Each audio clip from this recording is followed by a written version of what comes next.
우리가 이렇게 바닥을 땅을 보게 되면 흙 위를 지나다니는 개미들을 좀 한 번씩 보게 될 때가 있습니다. 굉장히 일사불란하게 정렬해서 개미들의 행렬들을 우리가 한번 이렇게 보게 되는데요, 각자 입에 뭔가를 하나씩 물고 자신들의 집을 향해서 이렇게 가는 행렬을 다들 한 번쯤은 본 적이 있을 것입니다. 그런데 그 행렬을 이렇게 보고 있다가 그 행렬의 중간에 돌을 하나 이렇게 놓아 보시면 그 돌을 피해서 이렇게 또 돌아가는 행렬이 이렇게 지나가는 걸 보게 되고요, 더 큰 장애물을 두면요 나름의 길을 따라서 집으로 지나가게 됩니다. 그런데 장애물이 생기게 되면 조금 많이 돌아서 이제 이동을 하게 되겠죠. 그러다가 그 길로 지나다닐 수 없을 만할 장애물 또는 그 개미들의 행렬을 완전히 차단해 버리게 되면 그들은 마치 자신의 길을 방향을 잃어버리고 어디로 가야 할지 모르는 상황 속에 놓이게 됩니다. 자, 무엇을 말씀드리고 싶은 것이냐면 마치 그들은 자신의 일상, 그 개미라는 곤충은 자신의 일상을요 아주 치열하게 나름의 일상을 살아가고 있습니다. 그런데 그것을 사람의 눈으로 바라볼 때에는 그들의 치열함을 보기보다는 그 치열함 가운데 작은 돌멩이 하나, 우리는 아무렇게 생각하지 않는 그 작은 돌멩이 하나를 놓았을 때 그들에게는 그들의 이 개미의 인생이, 그 개미의 생애가 다 막혀버리는 그런 상황도 올 수 있게 되더라는 것이죠. 우리가 인생을 살아가다 보면요 마치 우리의 인생이 우리의 뜻대로 우리의 생각대로 다 되어져 가고 작은 장애물이 놓인다 할지라도 나의 계획과 방향대로 조금 틀어서라도 가면 도달할 수 있고 행하여질 수 있을 거라고 생각을 하게 됩니다. 그런데 절대적인 어떠한 존재가 우리의 인생을 딱 막아서 버린다면, 어떤 우리의 보이지 않는 그 손이 우리의 인생을 막아버린다면 정말 우리는 이 고난과 환난 속에서 그 방향성을 잃어버린 인생을 결코 우리는 회복할 수 없는 그런 상황에도 놓이게 되더라는 것이죠. 분명한 것은 우리의 인생이 마치 우리의 주관대로 가는 것 같지만 누군가의 보이지 않는, 믿는 자에게는 하나님의 섭리라는 것을 알지만 그걸 믿지 않는 자들에게는 누군가가 그것을 막아버린다는 사실을, 그래서 그것으로 인해서 모든 삶과 인생의 방향성을 잃어버리는 그런 일이 인생 가운데 펼쳐지게 되어집니다. 사랑하는 성도님들, 우리가 살아가는 인생에 마치 우리가 홀로 살아가는 것 같지만, 우리의 능력껏 살아가는 것 같지만 우리는 믿는 자로서 이 사실을 분명히 알고 있습니다. 하나님께서 우리를 다스리신다라는 것, 하나님의 손길과 하나님의 섭리가 보이지 않지만 우리 인생 가운데, 우리의 삶 가운데, 모든 인류 가운데 분명히 하나님의 손길이 가장 강력한 영향력으로 미치고 있다는 사실을 우리는 분명히 기억하고 알고 있습니다. 하나님의 예언이요, 이 예레미야 선지자를 통해서 계속해서 선포되어지는데 오늘은 특별히 이 애굽이라는 나라를 향한 하나님의 예언이 선포되어지는 것을 보게 됩니다. 사실 우리는 오늘 13절에 이 말씀으로 시작하는 바벨론의 느부갓네살 왕이 와서 애굽의 땅을 칠 것인데 이것이 예레미야 선지자를 통해서 예언된 일이라 라는 말씀을 우리는 분명히 성경을 통해 알고 있습니다. 그런데 이것을요 역사적인 상황을 통해서 한번 살펴볼 필요가 조금은 있을 것 같습니다. 사실 이 하나님의 예언이 선포된 나라 애굽은요 굉장히 강대한 나라입니다. 특별히 그 애굽을 침공하게 될 바벨론과 그 애굽이라는 나라는요 이 두 아주 강대한 나라, 즉 그들 가운데 정말 강력한 이 치열한 싸움이 있고 한 군데도 사실은 밀리지 않을 만한 그러한 강력한 두 나라의 대치 상태가 역사 속에서 기록되어져 있습니다. 우리가 이 두 가지의 좀 전투를 살펴볼 필요가 있는데요, 이 애굽과 바벨론의 갈그미스라는 전투가 실제적으로 일어나게 됩니다.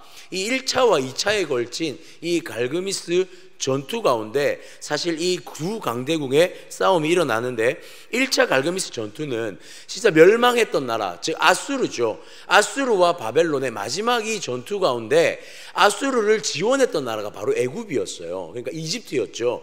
이 애굽이 아수르를 지원하게 되면서 1차 갈그미스 전투가 일어나게 됩니다. 그리고 이 갈그미스 전투 이후에 애굽이라는 나라가 사실 그렇게 막대한 피해를 입지는 않습니다. 바벨론과 이 두 나라의 전투 같지만 아수르는 멸망을 해버리고 결국에는 이 두 나라의 대치로 이어지게 되는 것이죠. 그리고 나서 약 한 4년 정도의 시간이 흐릅니다. 그리고 2차 갈그미스 전투가 다시 한 번 더 일어나게 되는데요, 이 전투가 어떤 전투냐면 우리가 바로 42장 2절에 읽었던 말씀이 바로 이 갈그미스 전투 2차 전투를 이르는 그러한 내용입니다. 제가 잠시 읽어드리자면, 애굽에 관한 것이라 곧 유다의 요시야 왕의 아들 여호야김 넷째 해에 유브라데 강가 갈그미스에서 바벨론의 느부갓네살 왕에게 패한 애굽 왕의 바로느고의 군대에 대한 말씀이라. 이 42장 2절의 말씀이요, 역사 속에 기록되어져 있는 갈그미스 2차 전투를 기록하고 있는 내용이거든요. 그래서 3절부터 6절 계속 이어져는 이 말씀에 바로 이 갈그미스 전투에 대한 이야기들이 계속해서 적혀지게 됩니다.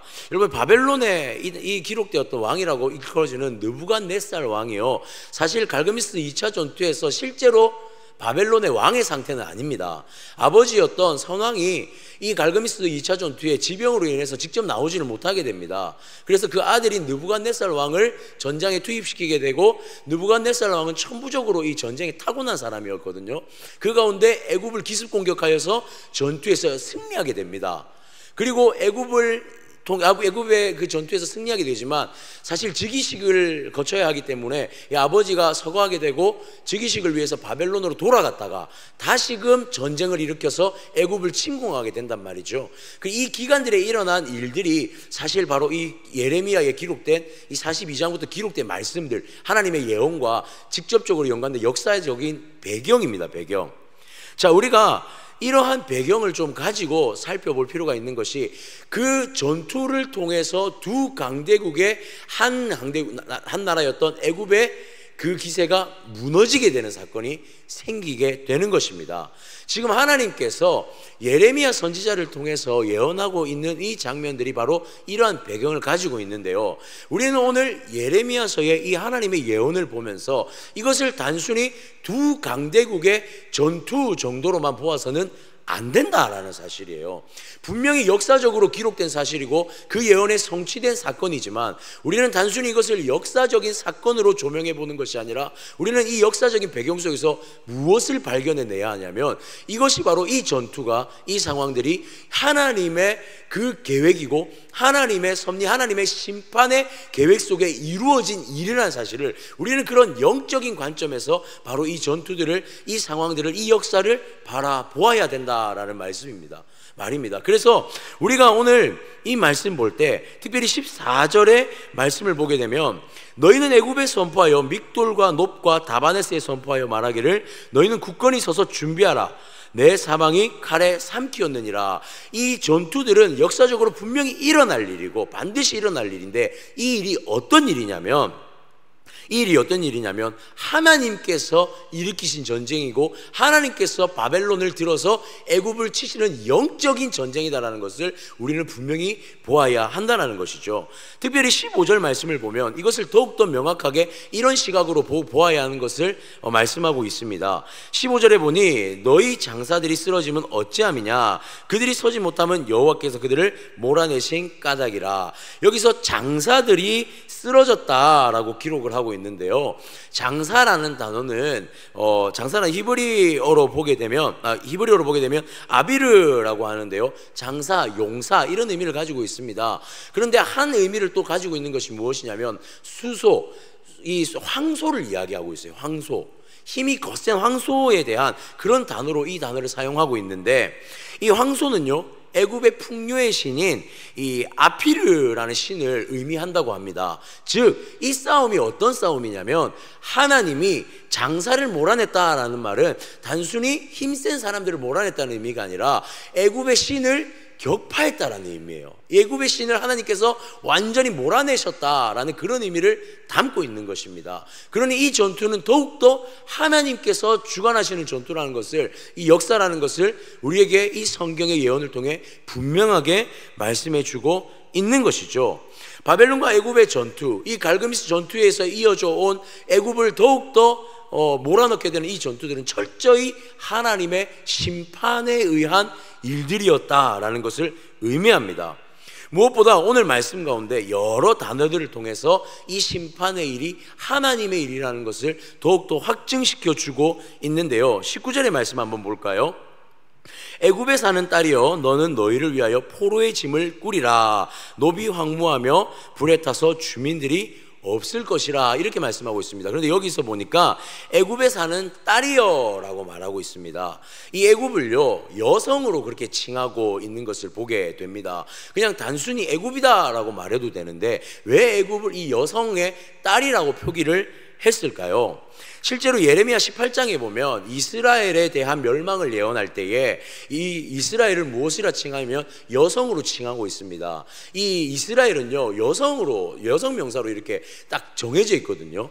그런데 이 애굽을 칭할 때 지금 무엇으로 보여주냐면 딸이라고 해서 여성으로 표현하고 있는 것이죠. 실제로 하나님의 심판의 예고가 일어났던 이스라엘, 그리고 또 다른 애굽에 대한 심판 또한 무엇으로 칭하고 있냐면 여성으로 칭하면서 이것이 18장의 이스라엘에 대한 유다에 대한 예언과 이 애굽에 대한 예언이 철저하게 하나님의 심판이라는 것을 동일하게 같이 매칭되어 보여줄 수 있도록 칭하고 있더라라는 사실입니다. 24절에도 보면 동일하게 딸 애굽의 수치를이라고 기록하는 것을 보게 되죠. 그렇습니다. 모든 말씀을 우리가 새벽 시간에 다 하나하나 찾아낼 수는 없지만 작은 단서 하나만 보더라도 이 모든 일들은 하나님의 심판이라는 것, 그리고 반드시 하나님의 심판 가운데 예언이 성취될 일이라는 사실을 우리 가운데 밝혀내고 있습니다. 자, 이러한 하나님의 멸망의 예언의 심판이 단순 애굽에게만 일어나는 일일까? 25절 말씀은요 어떻게 기록하고 있냐면 만군의 여호와 이스라엘의 하나님께서 말씀하시니라. 보라, 내가 너의 아몬과 바로와 애굽과 애굽의 신들과 왕들 곧 바로와 그의 및 그의 의지하는 자들을 벌할 것이라. 누구까지도 벌한다고 말씀하고 있죠? 애굽에게 동조하고 애굽을 의지하는 자들, 그 주변의 모든 나라까지도 다 하나님이 멸할 것이다 라고 분명하게 말씀하고 있습니다. 즉 하나님을 의지하는 것이 아닌 애굽을 의지하는 그 모든 자들, 하나님이라는 신을 의지하는 것이 아닌 애굽의 신을 의지하는 모든 나라에 하나님의 심판이 임할 것이다 라고 말씀하고 있는 것이죠. 사랑하는 성도님들, 하나님만이 심판의 주권자 되시는 분이심을 우리는 기억했으면 좋겠습니다. 이 예언이 성취된다는 것, 모든 전쟁의 승패가 하나님 손에 달려있다는 것을 우리가 기억했으면 좋겠습니다. 갈그미스 1차 전투를 보십시오. 어쨌든 무너져가지만 아수르라는 나라를 애굽이 함께 동조해서 전투를 벌였습니다. 그러나 이 승리는 사실상 바벨론의 승리였습니다. 2차 전투가 일어났을 때에도 그 강력한 두 강대국이 맞붙었지만 결국엔 어떤 일이 일어납니까? 하나님께서 예언하신 대로, 하나님께서 계획하신 대로 바벨론의 승리로 일어나게 됩니다. 느부갓네살이라는 사람을 하나님이 왕으로 세우셔서 내가 그를 무기로 쓰겠다라는 성취가 분명하게 그 가운데 일어나고 있는 것, 그것이 하나님의 예언과 말씀을 통해 일어나고 있다라는 사실이죠. 우리의 인생이 하나님의 손에 달려있다는 사실을 우리는 기억했으면 좋겠습니다.